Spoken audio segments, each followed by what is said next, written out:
ስማኪ አንድ ጥያቄ ልጠይቅ። ስለ ታቦት ነው ግን።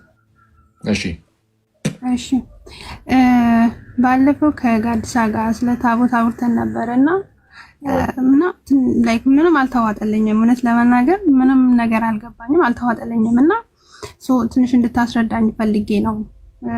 ታቦት ላይ አሁን በአዲስ ኪዳን ታቦት አለ ወይ? ልታሳይኝ ትችላለህ? በአዲስ ኪዳን እንዳለ ታቦት አለ። ምንድን ነው ታቦት? ታቦት አለ እስቲ በብሉይ ኪዳን የነበረው ነው? አይ ብቻ ግን እንደሷ ሳይሆን ላይ ጀስት ታቦት አለ። አሁን በብሉይ ኪዳን ታቦት እንደነበረ በአዲስ ኪዳን ይሄ ስርዓት አለ። ያኛው በብሉይ ኪዳን ያለው ያ ስርዓት ያ ታቦት ምናምን የለም። ኦኬ አሁን በአዲስ ኪዳን ያለው ታቦት የተለየ ነው።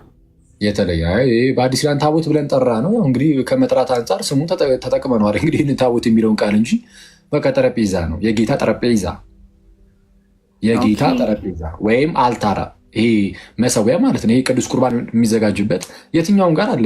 ሉትራኖች ጋርም እኮ አለ። መካነ ኢየሱስ ብትሄጂ አለ። ባይዜ መካነ ኢየሱስ ብትሄጂ ቤተክርስቲያን የፈለጋችሁት እንዳሉት ግን ወይም አንቺ ያለሽበት ሀገር የሉትራን ቸርቾች ካሉ ሂጂ፣ አልታር አለ። መሰዊያ ጠረጴዛ ማለት ነው። ጠረጴዛ መሰዊያ አላቸው፣ አልታር አላቸው። እንደውም የሉትራኖችን አይቼ ነበር የሆነ ጊዜ ላይ። ብዙ ጊዜ እንዴት አድርገው ይሰሩታል? ላዩ ላይ የቅዱስ መስቀል ምልክት ያደርጉበታል፣ እዛ አልታሩ ላይ ማለት ነው። ይሄ የጌታ እራት የሚያዘጋጁበት ቦታ ማለት ነው። ይህ ፔንቴኮስታል ቸርች ላይ ዝም ብሎ እንደዚህ በትሪ ይዞ ሄዶ ብቻ እንደ ቡና ቁርስ ነው በየቦታው እየሄደ የሚያድሉት እና እሱ ለዛ ነው እንግዲህ አልታርም የለም ምንም የለም። እንደነዚህ አይነት የጥንታውያን ቤተክርስቲያናትም ሆነ በፕሮቴስታንት ውስጥም የሉትራኖች ጋር ምናምን አሮ የሌሎቹን አላውቅም። የጥንታውያኖችን ፕሮቴስታንቶችን አላውቅም፣ የሌሎቹን የሉትራኖችን ግን አውቃለሁ። አለ የጌታ ጠረጴዛ አለ። ምን አይነት ጥያቄ ሊነሳ ይችላል? አሁን እንግዲህ ከዚህ በፊትም እዚህ ጉዳይ ላይ ዲቤት አድርጌበት ስለነበር ኧረ የሆነ ገሌ እኮ ታቦት ነው የብሉይ ኪዳን ታቦት ነው ብለዋል አላለም። አሁን እነሱ የሆነ ሰው ስላላለ አይደለም፣ በቃ ሀሳቡ እንደዛ ነው። በእኛ ቤተክርስቲያን ውስጥ ኢቨን እንደውም ብዙ ጊዜ ጥቅም ላይ የዋለው ቃል በተለይ የጥንት ጽሁፎችን ሳይ በእኛ ቤተክርስቲያን ማለት የጥንት ጽሁፎችን ሳይ ታቦት ከሚለው ይልቅ ቅድስት ጠረጴዛ፣ የጌታ ጠረጴዛ፣ መሰዊያ የሚሉት ቃላት ናቸው በብዛት ያሉት እና ታቦት የሚለው አገላለጽ መች እንደተጀመረ አላውቅም፣ ታሪኩን አላውቅም። ይህ ታሪካዊ ጥናት ይፈልጋል። ምናልባት የምታውቁ ሰዎች ካላችሁ በጣም እንደው ታሳውቁኝ፣ ራሱ ደስ ይለኛል። ታቦት የሚለው ቃሉ ራሱ መጠቀም የተጀመረው መቼ እንደሆነ ማለት ነው። እና ያው ልዩነት የለውም ነው ሀሳቡ፣ እንደዛ ነው።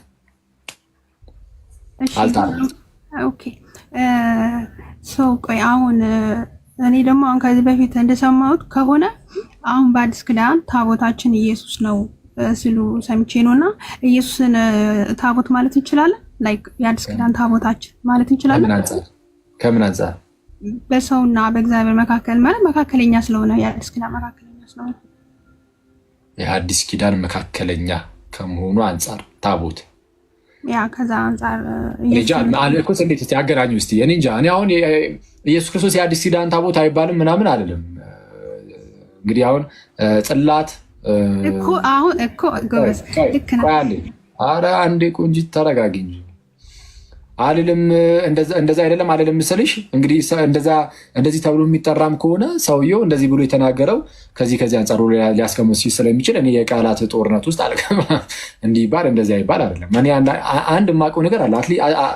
አትንክ የጸላቱ መሰለኝ ጽላቱ ላይ የእግዚአብሔር ቃል የተጻፈው 10ቱ ትእዛዛት ቃሉ ጽላቱ ላይ ስለተጻፈ የእግዚአብሔር ቃል ስጋ ሲሆን ቃሉ ቀጥታ ቃል ሆኖ የታየው እዛ ጽላቱ ላይ በብሉይ ኪዳን ማለት ነው ሲጻፍ ነው። እና ያንን ጽላቱን የጌታችን ኢየሱስ ያ ጽላቱ ደግሞ በታቦቱ ያድራልና ታቦቱን ለእመቤታችን እንደዚህ የተሰጠ ሲተረጎም አውቃለሁ። ታቦቱን ራሱን ደግሞ በቁሙ ለጌታችን ኢየሱስ ምሳሌ ተብሎ ሊሰጥ ይችላል። እሱ አይደለም ትልቁ ቁም ነገር። አሁን እኛ ታቦት የምትሉት ምንድን ነው ከተባለ ግን የጌታ ጠረጴዛ ነው። የጌታ ጠረጴዛ ወይም ደግሞ አልታር መሰዊያ የምንለው ማለት ነው። እሱ ነው። እዚህ ጋር እንድጨምርላት ሴናዬ እና አንዳንድ ጥያቄዎችሽ ደግሞ ከጥምቀት በኋላ የሚመለሱ ናቸው። መንፈስ ቅዱስ ራሱ አውቶማቲክሊ ዳውንሎድ የሚያደርግልሽ አይነት መልሶች ስለሆኑ ታስቢ። ስትጠመቂ ይመለስልሻል። በመንፈስ ቅዱስ ራሱ ይመልሰዋል። እሺ አመሰግናለሁ። ይሄ አልገባሽም? ቆይ ግን እስኪ አንድ ያረበ ቅዱስ ሚካኤል። እሺ ታቦት የምንለው እኛ መሰዊያውን ነው እኮ ገና ከይል እኔ ማለት እኔ ቶሎ አይገባኝም እውነት ለመናገር ትንሽ ጊዜ የቸርች ነው የምትሄጂው አንቺ? ኧረ እኔ ቸርች አልሄድም ሄጄም አላውቅም። ኦኬ እሺ።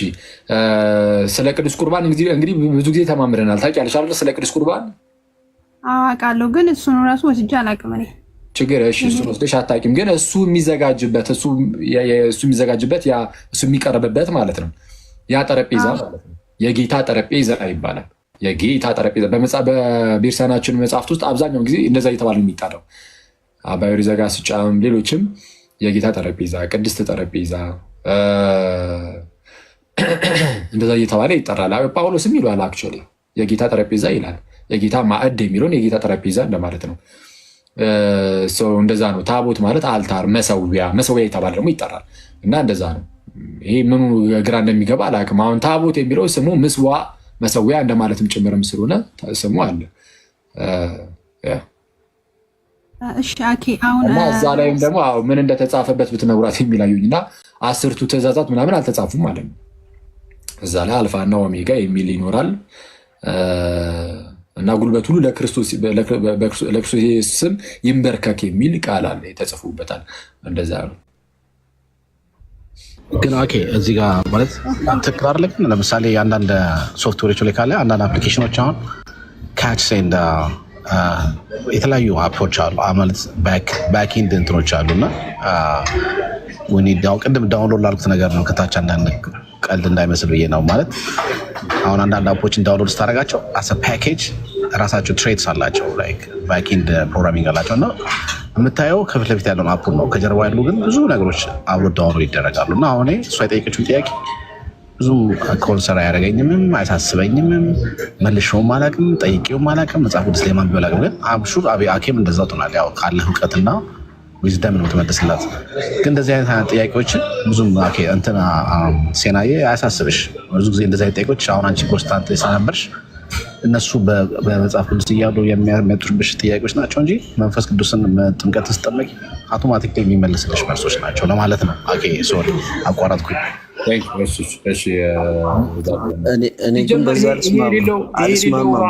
ቤተክርስቲያንም እኮ መባሉ እኮ ያስኪ እኮ ነው። አልታር ከሌለው ይሄ ጉዳይ ትምህርት ያስፈልጋታል በደንብ። ምክንያቱም ከቁርባን ጋር ስለሚገናኝ ነገሩ ግዴታ ያስፈልጋታል። ስለ ቤተክርስቲያን ጽንሰ ሀሳብ ስለሆነ ስለ ቁርባን አላመነችም እንዴ? ያው ትንሽ ይቀራታል ይመስለኛል ስለ ቁርባን ምናምን ነገር። ያው ቤተክርስቲያንም የሚከብርበት ዋናው መገልገያ ስለሆነ ግዴታ በትምህርት ካልሆነ እንደዚህ ኖርማሊ ይገባሻል በሚል የሚታለፍ ነገር አይደለም። በደንብ ትምህርት የሚያስፈልገው ነገር። እሺ ኦኬ። ግን ቅዱስ ቁርባን ላይ አሁንም ጥያቄ አለሽ እንዴ ሴን? ኧረ እኔ ጥያቄ የለኝም። የጌታ ስጋና ደሙ ነው አይደል? በቃ የዘላለም ሕይወት እንደሚሰጥ አመናለሁ። አማናዊ እንደሆነ አመናለሁ። ምንም ጥያቄ የለኝም እኔ እዛ ላይ።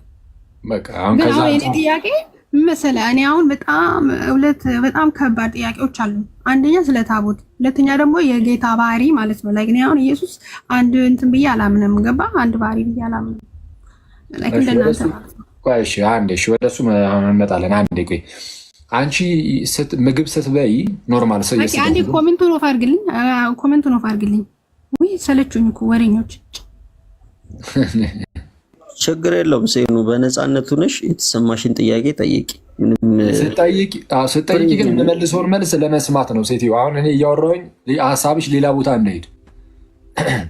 እሺ ከልቤ ነው እናቴ ትሙት። እሺ ሴናዬ፣ አንቺ ምግብ ኖርማል ለስጋ የምትበይው ምግብ የሚቀመጠው ጠረጴዛ ላይ ነው እንደምታየው።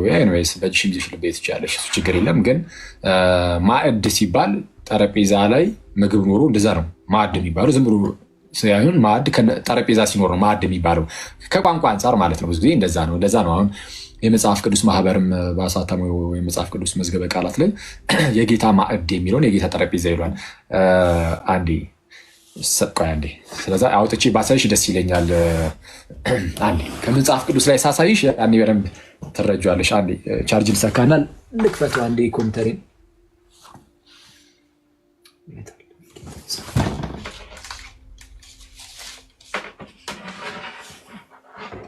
ኦኬ እስኪመለስ ሴና መቼ የምትጠመቂው ግን ትንቢያትሽ መቼ ነው? ስለ ታቦት ከመለስኩላ በኋላ። አዎ እና ደግሞ ስለ ኢየሱስ ክርስቶስ እንትን ይሄ ማንነት ማለት ሰው አምላክም ስለሆነ እኔ ሁለት ባህሪ ብዬ ነው የማምነው። ሶ እንደናንተ ለመሆን እኔ ማሳመን አለባችሁ። አኬ የለቀቀውን የዩቲዩብ ቪዲዮ መጀመሪያ አይተሽ ትመጭና ከዛ በኋላ ጥያቄ ትጠይቂያለሽ። ቀላሉ እሱ ነው። ተመሳሳይ ስለሆነ የሚያስተምርሽ ማለት ነው። ቀላል ነው። አሁን አንድ ስንል ምንድነው ምናምን የሚለውን እኔ ቀላል አድርጌ ቆይ ነግርሽና ለመረዳት ዝግጁ ሁኝ እንጂ ቀላል ነው። ያኛውን ከዛን ታየዋለሽ። ቀላል ነው። እስቲ ቆይ አንዴ ይክፈት አንዴ ኮምፒውተሬ። እሺ የከፈተ ነው። ናይስ። ከመጽሐፍ ቅዱስ ማሳይሽና መጽሐፍ ቅዱስ ይዘሻል? አዎ ስልክ አለ። ቆይ አዎ አለ። እስከዛ አንቺ አውጪ እሱን። እሺ ንገረኝ። አንደኛ ቆሮንቶስ ምዕራፍ 10። ኦኬ አንደኛ ቆሮንቶስ ምዕራፍ 10። እሺ ከቁጥር 16 ጀምሮ እስከ 21። ከቁጥር 16 ጀምሪ። ኦኬ እሺ ስለ ታቦት ነው ጋይስ። አየው ስሙ። ድንገት ከዚህ በፊት ያልሰማችሁ ታቦት ላይ ትምህርት ስንሰጥ። እሺ ቀጥይ። ቁጥር 16 ኦኬ። በጌታ ስም አነባለሁ። የምንባርከው የበረከት ጽዋ ከክርስቶስ ደም ጋር ህብረት ያለው አይደለምን? የምንቆርሰውስ እንጀራ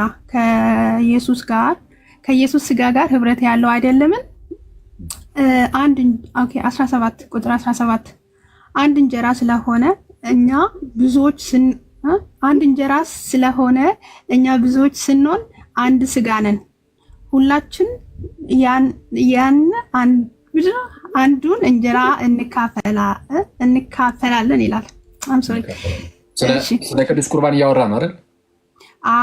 ቁጥር 18 የምንቆርሰው ህብስት ከጌታ ስጋ ጋር ህብረት ያለው አይደለምን? የምንባርከው ጽዋ ከጌታ ደም ጋር ህብረት ያለው አይደለምን? አንድ ህብስት ስለሆነ አለ። እሺ እኛ ብዙዎች ስንሆን አንድ ስጋ ነን። ሁላችን ያንን አንዱን ህብስት እንካፈላለንና። እሺ ህብስት የሚለው እንጀራ ተብሎ የተረጎመው ህብስት የሚለው ነው። ህብስት ነው። እንደ ቂጣ ያለ እንደ ዳቦ ያለ ህብስት። እሺ ኦኬ። ቁጥር 18 በስጋ የሆነውን እስራኤል ተመልከቱ። መስዋዕቱን የሚበሉ የመሰዊያው ማህበርተኞች አይደሉም? መስዋዕቱን የሚበሉት የምን ማህበርተኞች? የመሰዊያው ምንድነው? አንተ ብታነብልኝ ደስ ይለኛል። መሰዊያው ማህበርተኞች አላወጣውም። ቀጥይ፣ ችግር የለም ቀስ ብለሻል። ኦኬ ቁጥር 19 እንግዲህ ምን እላለሁ? ለጣዖት የተሰዋ ምናምን ነው እላለሁ ወይስ አንዴ ለጣዖት የተሰዋ ምናምን ነው እላለሁን? ምን ማለት ነው? ለጣዖት የተሰዋ ምናምን ነው እላለሁን ማለት አገላለጹ ትንሽ ሊከብድ ይችላል። ለጣዖት የተሰዋ ምናምን ነው እላለሁን ማለት አግባብ ነው እላለሁ ወይ ነው? ለእግዚአብሔር ነው እላለሁ ወይ ነው? እንደዛ እንደማለት ነው። ቀጥይ። እሱ በእርግጥ ቀጠለ ያብራራለሽ። ቀጥይ። እሺ ወይስ ጣዖት ምናምን እንዲሆን እላለሁን ይላል። ያው ጣዖት ምናምን እንዲሆን እላለሁ። ስለዛ ጣዖት መስዋዕት ሊደረግለት የሚገባ አይነት ነው ወይም እግዚአብሔር ነው አምላክ ነው ብዬ ልናገር እችላለሁ። እሺ ቀጥይ። ኦኬ ቁጥር 20 አይደለም ነገር ግን አይደለም ማለት ቆይ አንዴ አይደለም ብሎ ይመልስና ከዛስ ምን ይላል? ነገር ግን አሕዛብ የሚሰዉት ለአጋንንት እንዲሆን እንጂ ለእግዚአብሔር እንዳይሰዉ እላለሁ። በቃ በጣዖት ውስጥ የሚገለጠው አጋንንት እንጂ እግዚአብሔር አይደለም። ስለዛ አሕዛብ የሚሰዉት ለአጋንንት እንጂ ለእግዚአብሔር እንዳልሆነ እላለሁ። ስለዛ አሁን ተመልከቺ፣ አሕዛብ የሚሰዉት ለማን ነው አለ? ለአጋንንት የሚሰዋ መስዋዕት አለ። አሕዛብ ለአጋንንት ይሰዋሉ። እሺ ኦኬ ቁጥር 21 የጌታን ጽዋና የአጋንንትን ጽዋ ልትጠጡ አትችሉም። ከጌታ ማዕድና ከአጋንንት ማዕድ ልትካፈሉ አትችሉም። ከጌታ ማዕድና ከምን ማዕድ? ከጌታ ማዕድና ከአጋንንት ከአጋንንት ጽዋ ልትካፈሉ አትችሉም ይላል። ከጌታ ማዕድና ከአጋንንት እኮ ኦኬ እሺ የጌታን ሶሪ አንዴ ስልኬ ተናውብኛል።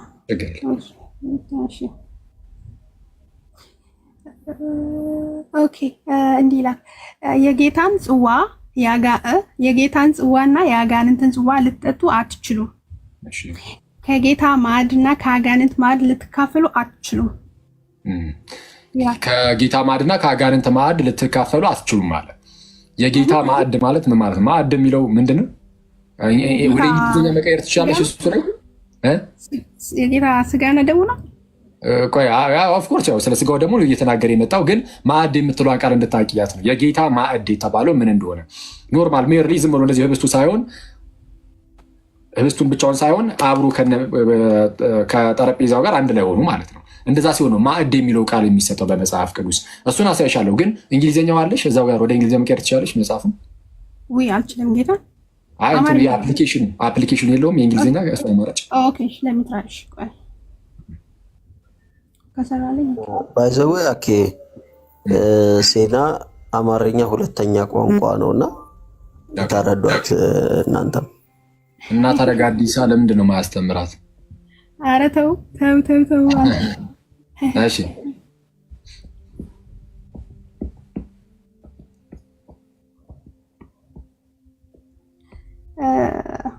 እምቢ አለኝ። አይሰራም እኔ ጋር ችግር የለም። ኤኒዌይስ የሚለው ሎርድስ ቴብል ነው የሚለው ሎርድስ ቴብል የጌታ ጠረጴዛ የጌታ ማዕድ እኮ ያው ነው እኮ ያ ምንድን ነው ላይ ልዩነቱ? በቃ ማዕድ የሚለውን አንዳንድ ሰዎች ትራፔዛው ላይ ትራፔዛ ኩሪዮን የሚለው ማለት ነው። የግሪኩም ትራፔዛ ኩሪዮን ነው የሚለው። ትራፔዛው ላይ ይሄ ጠረጴዛው ላይ ያለውን ብቻ አድርገው ነው ለማየት የሚሞክሩት አንዳንድ ሰዎች ማዕድ ሲል። ማዕድ የሚለው ግን ይሄ ገበታው ነው የሚዘጋጅበት ወይም የሚቀመጥበት። እሱን አሁን ላሳይሽ። የመጽሐፍ ቅዱስ ማህበር አንዴ የማን መጽሐፍ እንደሆነ መጀመሪያ ላሳይሽ። ምን ይላል? የመጽሐፍ ቅዱስ መዝገበ ቃላት በማን የተዘጋጀ? የኢትዮጵያ መጽሐፍ ቅዱስ ማህበር ነው። የኢትዮጵያ መጽሐፍ ቅዱስ ማህበር የኦርቶዶክስ አይደለም። በቃ የማህበሩ ነው። የኢትዮጵያ መጽሐፍ ቅዱስ ማህበር ነው። እሱ አሁን ማዕድ የሚለውን እንዴት እንደሚፈታ ላሳይሽ። ደግሞ በጣም ደስ የሚለው ራሱ አሁን የጠቀስነውን ጥቅስ ይዞ ማለት ነው።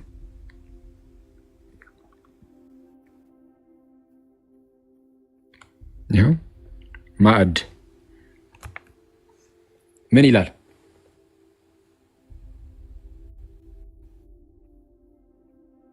ሴና ሚዩት ላይ ነሽ እያወራሽ ከሆነ ማለት ነው። የምግብ ጠረጴዛ ስለሽ አንደኛ ነገሥት ምናምን ብሎ ያጣቀሳል። እሺ ማዕድን ማገልገል ማለት ለድሆች እርዳታን ማካፈል ይልና ማለት ነው ይልና ሐዋርያት ሥራ 6:2 ይጠቅሳል። ከዛ ቀጣይ ቅዱስ ቁርባን አይታየም። ትንሽ እንትን አድርገው ወደፊት ምንድን ነው የምለው የሚሰናዳበት ሴናይ የሚዘጋጅበት ማለት ነው። እና የጌታ ትንሽ ወደ የጌታ ማዕድ ይባላል። ምን ቅዱስ ቁርባን የሚሰናዳበት የጌታ ማዕድ ይባላል ብሎ ምንን የጠቀሰው? ቁርባን ኩስ። ከዛ ምን የትኛውን የመጽሐፍ ቅዱስ ጠቀሰ? አንደኛ ቆሮንቶስ ምዕራፍ 10 ቁጥር 21 አሁን እኔ እና አንቺ ያነበብነው ማለት ነው አይደል? ገበታም ይለዋል። ገበታ። ስለዚህ ቅዱስ ቁርባን የሚሰናዳበት እርሱ የጌታ ጠረጴዛ ይባላል። እኛ የጌታ ጠረጴዛ አለ። ምክንያቱም ሐዋርያውያንን እነ ጳውሎስ ይኸው የጌታ ማዕድ አለ ከዚህ ከጌታ ጠረጴዛ ከሱና የጌታ ጠረጴዛ ላይ የሚቀርበው መስዋዕት ለጌታ ነው። የአጋንንት ጠረጴዛ ላይ ደግሞ የሚቀርበው መስዋዕት ለአጋንንት ነው። አሕዛብ ለአጋንንት መስዋዕትን የሚያቀርቡት ብሎናል ከላይም። ስለዚህ እናንተ ከጌታ ጠረጴዛና ከአጋንንት ጠረጴዛ ልትካፈሉ አትችሉም። ምክንያቱም አሁን ለአጋንንት ከሚሰዋ ነገር ወይም ከአጋንንት ማዕድ ከአጋንንት ገበታ ላይ ሄደች ስትካፈይ ህብረትሽ ከአጋንንት ጋር ይሆናል። ከጌታ ደግሞ ስትካፈይ ህብረትሽ ከጌታ ጋር ነው። ስለዚህ ቅዱስ ቁርባንን የሚካፈል ሰው ህብረቱ ከጌታ ጋር ነው። ለአጋንንት የተሰዋን ነገር የሚካፈል ሰው ህብረቱ ከጌታ ማነው? ከአጋንንት ጋር ነው። ስለዚህ በአንድ ጊዜ ከጌታም ጋር ከአጋንንትም ጋር ህብረት ላድርግ ማለት አይቻልም። አይቻልም። ስለዚህ አሁን የጌታ ጠረጴዛ የጌታ ማዕድ የሚለው ይኸው ቅዱስ ቁርባን የሚሰናዳበት ነው ይላል። በቃ አለቀ። ኦኬ ይሄ ቅዱስ ቁርባን የሚሰናዳበት እንግዲህ ቅዱስ ቁርባንን ከተረዳሽ አማናዊ ነው ብለሽ ከተረዳሽ የዘላለም ሕይወት የሚሰጥ ነው ብለሽ ከተረዳሽ ኢየሱስን ካመን ነውና አዎ ይህ ሥጋዬ ነው የደሜ ነው ብሏል እንቀበሏለን ካልን እሱ የሚሰናዳበት ጠረጴዛ በጣም ትልቅ ክብር አለው። አንቺ ራሱ የምትበይው ምግብ የሚቀርብበት ጠረጴዛ ክብር አለው። ቱ ሰም ኤክስቴንት ክብር አለው። በነገራችን ላይ በጫማሽ አትወጭበትም። ምግብ የሚቀርብበት ጠረጴዛ ላይ በጫማሽ አትወጭም፣ ስርዓት አልበኛ ካልሆንሽ በስተቀር ማለት ነው። ሌላ ቦታ እኮ ልትወጪ ትችይ ይሆናል እና ምንድነው በቃ የራሱ የሆነ ክብር ሊኖረው ይችላል። ይሄ ግን ታላቅ የሆነ ምስጢር ነው እዚህ ጋር ያለው። የቱ ጋር? ስጋው ደሙ ጋር ኢቨን ያለ አግባቡ ሲቀበሉት ራሱ የሚገድል እንደሆነ ቀጣዩ ምዕራፍ ላይ ነግሮናል ጳውሎስ 11ኛው ምዕራፍ ላይ ያለ አግባብ ሲቀበሉት እግዚአብሔር ሰዎችን ከገደለ እንዲህ ያለ ታላቅ የሆነ ነገር የያዘ ጠረጴዛ ስለሆነ በክብር እንቀርባለን እና ከዛ አንጻር እንመለከተው ይገባል። እንግዲህ ሀሳቡን ከዛ አንጻር እንረዳ። አሁን ተረዳሹ? የጌታ ጠረጴዛ ሲባል ይሄ ነው፣ የጌታ ማዕድ ቅዱስ ቁርባን የሚሰናዳበት።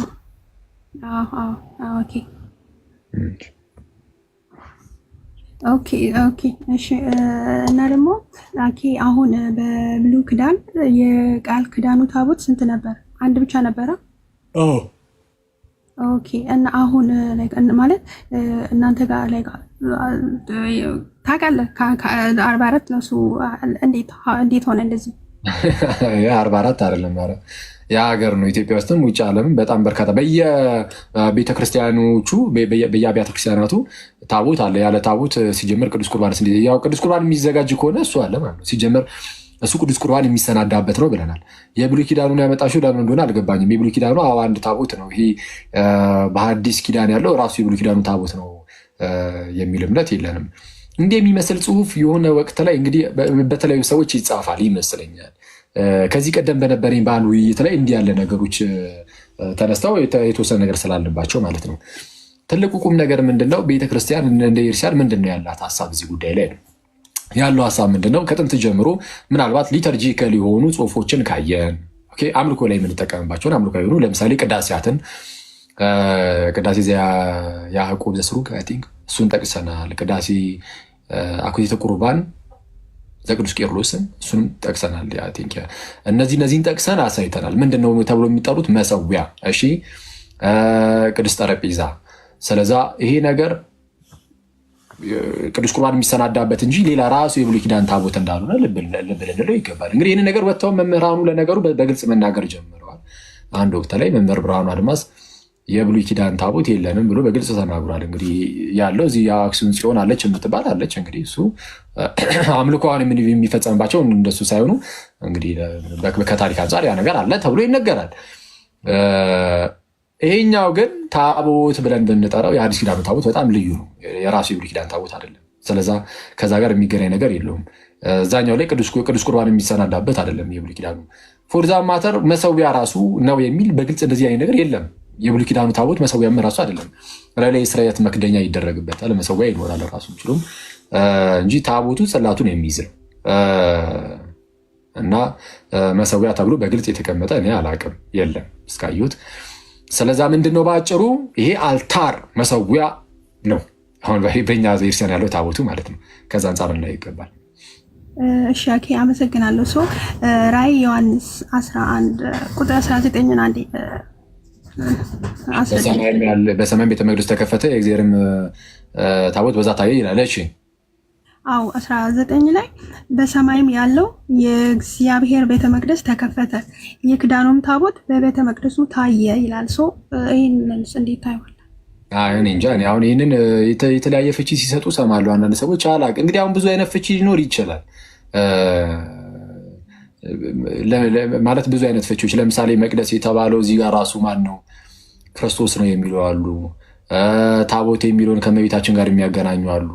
እንዴት ያገናኙ የሚለውን ዝርዝር ሀሳብ ውስጥ ለጊዜው አልግባና አንዳንዶች ደግሞ ይሄ ራሱ የቃል ኪዳኑን ታቦትንም እሱንም የሚያመለክት ነው የሚሉም አሉ።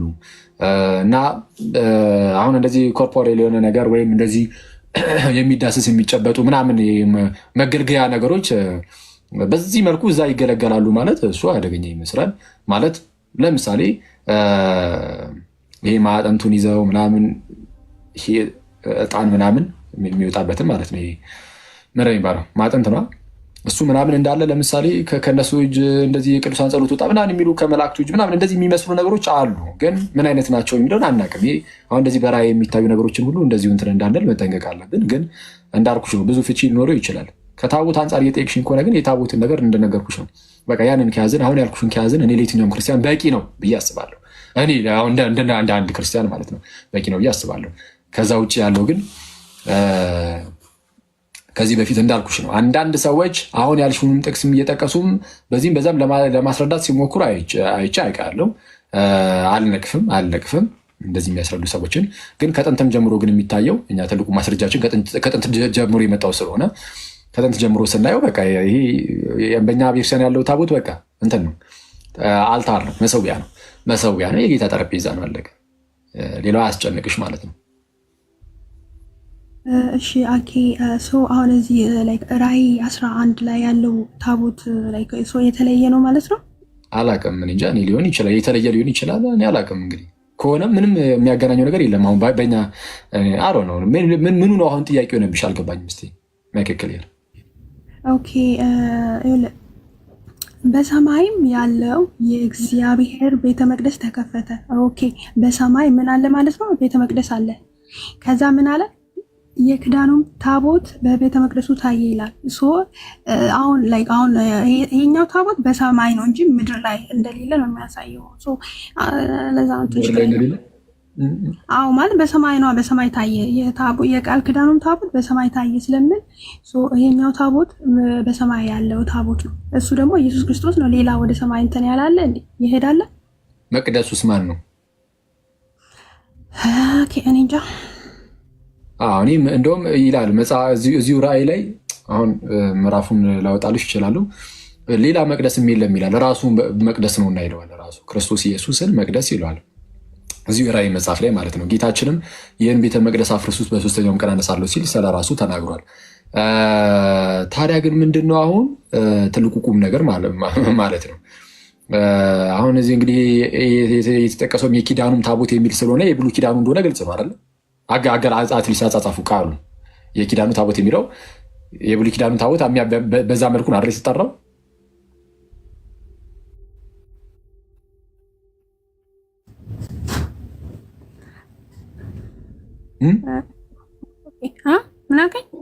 የኪዳኑን ታቦት ሲናገር በብሉይ ኪዳን ያለውን ነው አይደለ እየገለጸ ያለው እንግዲህ ማለት በብሉይ ኪዳን ያለውን እሱን ሜንሽን የሚያደርግ ነው። እሱ ሜንሽን ቢደረግ ምንም በቃ ከኛ ጋር የሚያገናኘው ነገር የለም። እሱ የሆነም አሁን አንቺ እንደፈለግሽ ተረጁ፣ እንደፈለግሽ ብትረጁ የትኛውንም ጽንፈ ብትይዥ ማለት ነው ያችን ጥቅስ ላይ ያ ታቦት የተባለው ምንድን ነው የሚለውን የፈለግሽውን ትርጓሚ ብትይዥ አሁን በኤርሲያን ውስጥ ያለውን የጌታን ጠረጴዛ እንትን የሚል አይደለም፣ የሚያስረሳ አይደለም፣ የጌታን ጠረጴዛን የሚያስክል አይደለም፣ ወይም ታቦቱን ወይም መሰዊያውን ማለት ነው። ታቦት ስንል ምስዋ መሰዊያ እያልን ነው። እንደዛ። እሺ፣ አመሰግናለሁ። እሺ፣ ይሄ አንድ ባህሪ ሁለት ባህሪ ምናምን ያልሽውን ሌላ ጊዜ እናድርገው ወይስ አሁን ትንሽ ልበልሽ? ያው ከደከመ እረፍት አድርገው፣ ችግር የለውም። ሌላ ቀን እንትን ማለት እንችላለን። አንቺ ሰዓቱን አላየህም መቼስ? ሰዓቱ ሄዷል። 7 ሰዓት በጌታ ስም። ነገ ደግሞ በጠዋት ነው አይደል የምንገናኘው ጋይስ? በቃ እረፍት አድርግ ሰውዬ። እሺ ሲናዬ፣ እግዚአብሔር ከአንቺ ጋር ይሁን። ጌታ በነገር ሁሉ ይርዳሽ፣ አእምሮሽን በደንብ ከዚህም በላይ የሚክፈትልሽ ጌታ ይሳብሽ። አሜን። ቃለ ሕይወት ያሰማልን። ቻው